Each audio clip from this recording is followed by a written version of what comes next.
हाँ जी, नमस्कार। मेरा नाम है संदीप चौहान। आप देख रहे हैं चौहान यूके वाइब्स। तो भाई जो आज की वीडियो है काफी ज्यादा इंपॉर्टेंट होने वाली है, तो प्लीज मेक श्योर इस वाली वीडियो को लास्ट तक आप लोग जरूर देखना। तो जैसे कि आप सभी लोगों को इस चीज के बारे में पता होगा, जो हमारी कंजर्वेटिव गवर्नमेंट थी, ऋषि सुनक की जो गवर्नमेंट थी, वो वीजा के ऊपर काफी सारे रेस्ट्रिक्शंस यहाँ पे लेके आई थी, ताकि वो जो इमिग्रेशन है उसके ऊपर यहाँ पे लगाम लगा सके और जितने इमिग्रेंट यहाँ पे आते हैं उसको थोड़ा कम कर सके। क्योंकि आप सभी लोगों को पता है कि यहाँ पे जो यूके है उसके अंदर इमिग्रेशन काफी ज्यादा बढ़ गया था, तो उसको कम करने के लिए वो काफी सारे रूल्स यहाँ पे लेके आई थी। उसके बाद जो लेबर पार्टी, जो फिलहाल अभी जो नई पार्टी है यूके की, जो गवर्नमेंट है यहाँ की, उसने उनके ऊपर रिव्यू किया है। तो वही आज हम लोग इस वीडियो के अंदर बात करेंगे कि क्या जो कंजर्वेटिव पार्टी ने जो रूल्स बनाए थे, जो रेस्ट्रिक्शंस बनाए थे, क्या वो फॉलो करेगी हमारी यहाँ पे लेबर पार्टी। तो वही आज हम लोग यहाँ पे आपको अपडेट देने वाले हैं। तो चलिए, सबसे पहले हम लोग बात करते हैं, थोड़े ओवरव्यू ले लेते हैं कि भाई जो पार्टी ने, जो कंजर्वेटिव पार्टी थी ऋषि सुनक की, उसने क्या यहाँ पे रेस्ट्रिक्शंस लेके आए थे वो ना। तो 5 मेजर चेंजेस वो लोग लेके आए थे। सबसे पहले मैं बात करता हूँ यहाँ पे हेल्थ केयर जो वीजा है, जो केयर वीजा है, वहां पे जो अपने डिपेंडेंट्स ये लोग लेके आते थे, तो उसके ऊपर इन लोगों ने एकदम मना कर दिया था कि आप लोग यहाँ पे अपने डिपेंडेंट्स को नहीं लेके आ सकते। अगर आपको यहाँ पे एज ए केयर आना है तो आप अकेले आए, अपनी फैमिली को साथ में ना लेके आए। साथ में जो स्टूडेंट्स यहाँ पे आते थे, most of the student visa के ऊपर यहाँ पे इन लोगों ने रेस्ट्रिक्शन लगाया था कि वो अपने साथ अपने डिपेंडेंट्स यहाँ पे नहीं लेके आ सकते, है ना। चलिए, पहली चीज तो ये हो गई। दूसरी जो हमारी चीज थी वो ये थी कि जो हेल्थ सर्च चार्ज था उसको इंक्रीज कर दिया गया था। यहाँ पे जो पुराना हेल्थ सर्च चार्ज था वो 624 था, जिसको इंक्रीज करके 1035 पाउंड पे कर दिया गया था। चलिए, ये दूसरा हमारा पॉइंट हो गया। जो हमारा तीसरा पॉइंट था वो ये था कि जो स्किल्ड वर्कर वीजा के ऊपर जो भी लोग यहाँ पे आते हैं, उनकी जो मिनिमम सैलरी है वो 38,700 पाउंड्स पर एनम यहाँ पे होनी चाहिए। मतलब सालाना उनकी जो सैलरी है 38,700 होनी चाहिए। बट इसके अंदर अच्छी चीज ये थी कि health and social care workers को इसमें से एग्जेम्प्ट कर दिया गया था। इसका मतलब ये है कि जो ये वाला लॉ था, ये किस चीज के ऊपर लागू नहीं होगा। जो भी लोग यहाँ पे health and social care visa के ऊपर आते हैं वो हमारे ऊपर लागू नहीं होगा। जैसे कि मैं एक नर्स हूं, तो मेरे ऊपर वाला जो लॉ है ये यहाँ पे लागू नहीं होगा। अगर मेरी सैलरी 38,700 पाउंड से कम है, यहाँ पे काम कर सकता हूँ, इस वीजा के ऊपर मैं यहाँ पे आके काम कर सकता हूँ। बट बाई चांस जो इन वीजाज के अंदर नहीं आता, जो health and social care visa के अंदर नहीं आता है, उनकी सैलरी मिनिमम यहाँ पे 38,700 पाउंड सालाना यहाँ पे इतनी होनी चाहिए, तभी उनको यहाँ पे वीजा मिलेगा, तभी यहाँ पे उनको काम करने के लिए मिलेगा, है ना। चलिए, उसके बाद हम लोग बात करते हैं, हमारा जो नेक्स्ट लॉ था वो ये था कि जो शॉर्टेज ऑक्यूपेशन लिस्ट थी उसको अभी ये लोग चेंज कर रहे हैं। उसके अंदर कुछ नए ऑक्यूपेशन को ऐड करेंगे और कुछ पुराने वालों को वहां से निकालेंगे। और जो 20% का जो डिस्काउंट उसके ऊपर दिया गया था वो भी वहां से हटा दिया गया था, है ना। अभी जो एक तरीके से यहाँ पे कम सैलरी में यहाँ पे लोगों को लेके आते थे, काम करवाते थे, बट अब इनको ये बोला गया है कि जो भी शॉर्टेज ऑक्यूपेशन लिस्ट के ऊपर आप लोग यहाँ पे बाहर से लोगों को लेके आओगे, आपको उतनी ही सैलरी देनी पड़ेगी जितनी एक ब्रिटिशर को देते हो, है ना।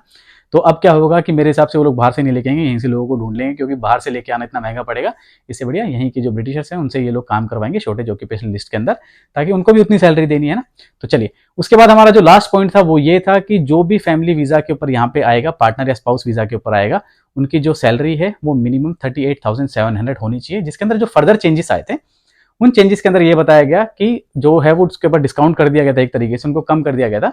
उनकी जो सैलरी है वो लगभग 29,000 पाउंड होनी चाहिए सालाना, ताकि वो अपनी फैमिली को, अपने पार्टनर को यहाँ पे लेके आ सकें, जो कि इस साल के एंड में बढ़ के 34,500 हो जाएगा। और लेटर जो हमारा जो न्यू ईयर है, मतलब 2025 है, उसकी स्टार्टिंग के अंदर ही उसकी जो सैलरी है वो दोबारा से उतनी ही कर दी जाएगी जितनी हमारी स्किल्ड केयर वर्कर की थी, जो कि हमारी 38,700 पाउंड से। तो चलिए, अब हम लोग बात करेंगे कि जितने भी ये चेंजेस आए थे, इसके हिसाब से क्या इमिग्रेशन पर फर्क पड़ा या नहीं पड़ा। तो गवर्नमेंट ने एक डेटा रिलीज किया है, जो कि 2024 के जनवरी से लेकर 2024 के अप्रैल तक का जो डेटा है वो यहाँ पे रिलीज किया है। और ये बताया है कि हाँ, इतना बड़ा यहाँ पे चेंज पड़ा है कि क्या ही बताएं, अभी आप लोगों के सामने मैं शेयर करने वाला हूँ। तो सबसे पहले बात करते हैं, तो ओवरऑल वीजा के बारे में बात करेंगे। तो लगभग 1/4 वीजा यहाँ पे अभी कम लगे हैं 2024 के अंदर, मतलब 1/4 वीजा है वो यहाँ पे कम लगे हैं 2024 के अंदर यूके के अंदर।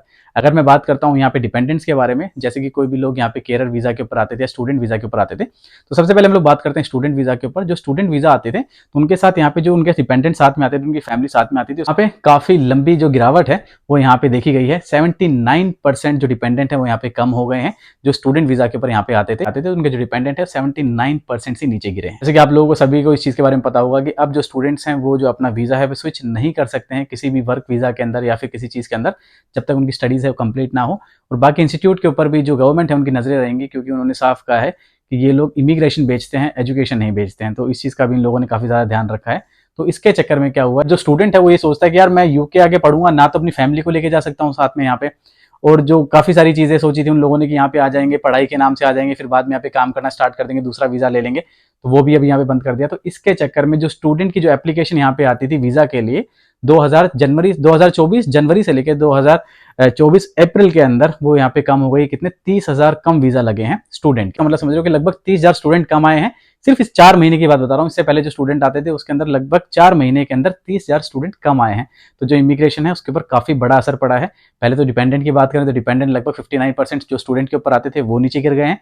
दूसरा जो स्टूडेंट है वो भी 30,000 स्टूडेंट से नीचे गिरे हैं। तो बात करते हैं जो केयर वीजा के ऊपर जो भी लोग यहाँ पे आते थे तो उनके साथ जो डिपेंडेंट आते थे, क्या उनके अंदर भी यहाँ पे गिरावट देखी गई है? तो हाँ, उसके ऊपर भी हम लोग बात करते हैं। तो लगभग 58% यहाँ पे जो लोग इनके साथ आते थे, किनके साथ? जो केयर वीजा के ऊपर जो भी लोग यहाँ पे आते थे उनके जो डिपेंडेंट साथ में आते थे, तो लगभग 58% लोग कम आए हैं डिपेंडेंट यहाँ पे। तो इसका मतलब क्या है कि जो भी ये इमिग्रेशन लॉ यहाँ पे इन लोगों ने लगाए थे, ये जो भी 5 पॉइंट लगाए थे, तो वो कारगर हुए हैं यहाँ पे। और उसके हिसाब से देखा जाए तो लगभग 79% स्टूडेंट के डिपेंडेंट कम हुए हैं, लगभग 58% यहाँ पे जो केयरर हैं उनके डिपेंडेंट्स कम हुए हैं और कम स्टूडेंट भी यहाँ पे आ रहे हैं। तो जो ये लॉ इन लोगों ने बनाया था, जो भी रूल इन लोगों ने बनाया था, एक तरीके से वो सक्षम था, मतलब सक्सेसफुल रूल था। तो जब अभी लेबर पार्टी ने हाल ही के अंदर जब इस लॉ के ऊपर ध्यान दिया है, सोचा है कि यार इस चीज को रिव्यू किया जाए कि क्या ये लॉ सही है या नहीं है, तो उन लोगों के हिसाब से भी ये जो लॉ है काफी अच्छा है, जो कि इमिग्रेशन को कम करने में काफी कारगर रहा है। तो लेबर पार्टी ने भी बोला है कि ये जो भी 5 रूल थे, इसके में से 4 जो रूल हैं उसके ऊपर हम लोग स्ट्रिक्ट रहेंगे और वही लॉ फॉलो करेंगे जो कंजर्वेटिव गवर्नमेंट बना के गई थी। तो ना तो आप लोग जो केयरर्स यहाँ पे आ रहे हैं वो अपने साथ डिपेंडेंट ला सकते हैं, ना ही स्टूडेंट यहाँ पे अपने डिपेंडेंट्स लेके आ सकते हैं। कुछ मास्टर डिग्रीज हैं जिसके ऊपर रिलैक्सेशन दी गई है, उसके लिए आप लोग यहाँ पे अपना जो डिपेंडेंट है वो लोग यहाँ पे लेके आ सकते हैं। यही 2 मेन चीजें थी जिसके चक्कर में जो इमिग्रेशन था वो यहाँ पे कम हुआ था। उसके बाद जो हमारा थर्ड पॉइंट था जो कि मैंने आप लोगों को बताया, वो ये था कि जहाँ पे अगर आपको स्किल केयर वर्कर के ऊपर यहाँ पे आना है, वीजा के ऊपर आना है, जो आपकी मिनिमम सैलरी है 38,700 पाउंड्स होनी ही चाहिए। तो वो अभी भी कंटिन्यू है, आपकी इतनी मिनिमम सैलरी होनी चाहिए। अंदर जो मैं बात कर रहा हूँ नर्सिस की बात नहीं कर रहा हूँ, क्योंकि नर्सिस के लिए ये वाला जो वीजा है वो लागू नहीं होता। हम लोग काफी ज्यादा लकी है इस चीज को लेकर, है कि नहीं?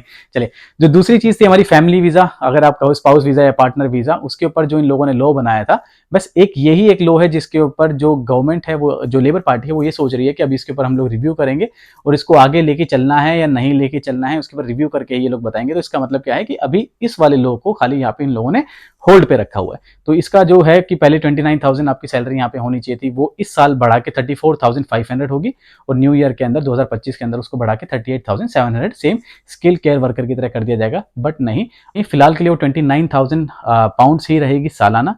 आगे अभी उसके बाद रिव्यू करेंगे। तो फिलहाल ये चीज जरूर होल्ड के ऊपर रखिए, खाली यही एक जो लॉ है उसको होल्ड पे रखा है। बाकी जो चारों लॉ है वो जो कंजर्वेटिव गवर्नमेंट ने बनाया था वही सेम लेबर पार्टी भी यहाँ पे फॉलो करेगी। अब हम लोग यहाँ पे बात करने वाले हैं थोड़ा ILR के बारे में, इंडेफिनिट लीव टू रिमेन। तो जो पहले ILR जो 10, ये जो ILR की बात कर रहा हूँ, ये सभी लोगों के लिए लागू नहीं होगी, ये खाली उन लोगों के लिए लागू होगी जो 10 साल वाला पाथवे, यहाँ पे 10 इयर्स का जो लॉन्ग पाथवे है वो फॉलो करके यहाँ पे ILR लेते हैं। तो पहले क्या होता था कि अगर आपको यहाँ पे ILR लेनी है तो आपको कि कभी भी अगर आप लोग या मतलब यूके से बाहर जाते हैं तो जो आपकी जो मैक्सिमम जो लीव का जो पीरियड है 184 डेज से क्रॉस नहीं होना चाहिए। और अगर मैं बात करूं पूरे साल की, मतलब पूरे 10 साल की, अगर आपके पास 10 साल का जो लॉन्ग आपका ILR का रूट है उसके अंदर जो आपकी मैक्सिमम छुट्टियां यहाँ पे होनी चाहिए वो होनी चाहिए 548 डेज से ज्यादा की नहीं होनी चाहिए। इसका मतलब क्या है कि अगर आप इस कंट्री को छोड़ के कहीं छुट्टियां मनाने के लिए जा रहे हैं तो इस 10 साल का जो रूट है उसके अंदर जो आपकी मैक्सिमम छुट्टी है, मतलब एक साथ ली हुई छुट्टी, मतलब एक वन गो के अंदर जो छुट्टी ली हुई है 184 डेज से ज्यादा नहीं होनी चाहिए। और 10 साल के अंदर अगर हम लोग काउंट करते हैं तो 548 डेज से ज्यादा यहाँ पे आपकी छुट्टी नहीं होनी चाहिए। अगर आपकी होती है तो आपको जो आपका जो एप्लीकेशन है ILR की वो यहाँ पे कैंसिल कर दी जाएगी। बट जो नई अपडेट आई है उसके अंदर ये है कि आप एक साल, किसी भी एक साल के अंदर आप लोग 180 डेज की छुट्टी यहाँ पे ले सकते हैं, क्योंकि आप लोग यहाँ पे आते हैं और आपको अपनी फैमिली को विजिट करना पड़ता है। तो जो 10 साल का जो लॉन्ग पाथवे जो अपनाते हैं, स्पेशली जो स्टूडेंट अपनाते हैं ILR लेने के लिए यूके के अंदर, तो उनके लिए ये वाला अपडेट था। तो होपफुली आप लोगों को ये वाली वीडियो पसंद आई होगी और इन्फॉर्मेटिव लगी होगी। तो मिलते हैं अपनी नेक्स्ट वाली वीडियो के अंदर। Thank you so much guys, आपने हमें इतना टाइम दिया, धन्यवाद।